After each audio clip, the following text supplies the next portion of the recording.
কুলপির অশ্বত্থতলার বাসিন্দা বর্ণালী ধারা ২৬শে জানুয়ারি সাধারণতন্ত্র দিবসে উদ্যোগী কৃষক হিসাবে রাষ্ট্রপতি পুরস্কার পাচ্ছেন বর্ণালী। কৃষির মাধ্যমে মহিলাদের স্বনির্ভরতার দিশা দেখিয়েছেন তিনি। তার কাজের ক্ষেত্র মূলত সুন্দরবন। ইতিমধ্যে রাষ্ট্রপতি ভবনের চিঠি এসে পৌঁছেছে বর্ণালীর বাড়িতে।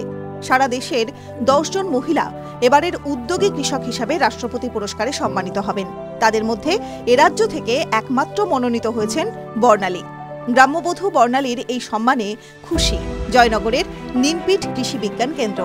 এই কেন্দ্র থেকেই প্রশিক্ষণ নিয়েই বর্ণালী শুরু করেছিলেন চাষবাস। বছর ৫০-এর বর্ণালীর চাষবাসের প্রতি আগ্রহ ছোট থেকেই। বাবার বাড়ি কাকদ্বীপে। বাবা মা দুজনেই শিক্ষকতার সঙ্গে যুক্ত।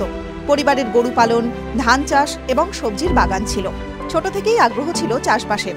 পরবর্তী সময় কুলপিতে বিয়ে হয় তাঁর। স্বামী পেশায় স্কুল শিক্ষক।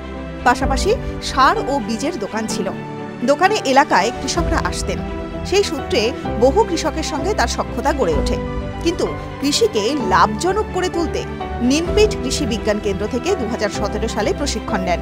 প্রশিক্ষণ শেষে গ্রামে গড়ে তোলেন এফপিসি বা ফার্মার্স প্রডিউসার কোম্পানি এবং এফআইজি বা ফার্মার্স ইন্টারেস্ট গ্রুপ। কেন্দ্র ও রাজ্য সরকারের কৃষি বিষয়ক একাধিক প্রকল্পের কথা জানতে পারেন।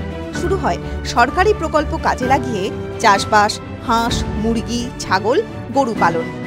আমার তো এত মহিলা আর চাষবাসে যখন কীটনাশক ওষুধের দোকানে বসলাম, হাজবেন্ড চাকরি পাওয়ার পরে ও ডিএলএড করতে চলে গেল, তখন আমি দোকানে, আমার ওষুধের দোকান আছে নিশ্চিন্দপুর মার্কেটের উপরে, তো ওখানে যখন আমি বসলাম তখন চাষিদের সঙ্গে সরাসরি যোগাযোগ হলো এবং ওদের কোথায় লস, কোথায় লাভ বা কিভাবে ওরা লস খাচ্ছে সেগুলো আমাকে বলতে থাকে এবং আমি শুনি। কিন্তু আমার সেই মুহূর্তে মনে হয়েছিল যে চাষিদের পাশে দাঁড়ানো, এত মেয়ের স্বনির্ভর করতে পেরেছি, সে জায়গায় চাষিদের পাশেও আমার দাঁড়ানো উচিত, কিন্তু বুঝতে পারছিলাম না যে কি করব।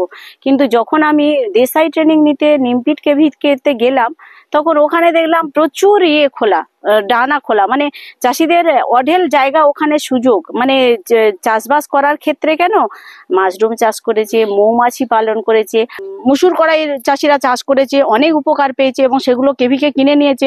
আমি এগুলো এদেরকে কেভিকে মুখী করতে পেরেছি এবং এদেরকে স্বনির্ভর করতে পেরেছি। কত মহিলাকে এখনো আমার এমনি এই স্বনির্ভর মহিলা ২০০০-এরও বেশি, কিন্তু এই বিকেএসওয়াই যোজনায়, মানে সেচ যোজনায় আমার প্রায় ১০,০০০-এর বেশি চাষি আছে।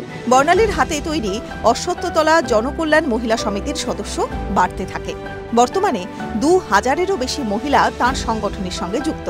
সকলেই স্বনির্ভর হচ্ছেন। বীজ, জৈব সার, সেচ ব্যবস্থা নিয়ে হাতে কলমে প্রশিক্ষণ পাচ্ছেন পুরুষ ও মহিলারা। কৃষি ও হাতের কাজকে সম্বল করে স্বনির্ভর হচ্ছেন। টিভি9 বাংলা ডিজিটাল।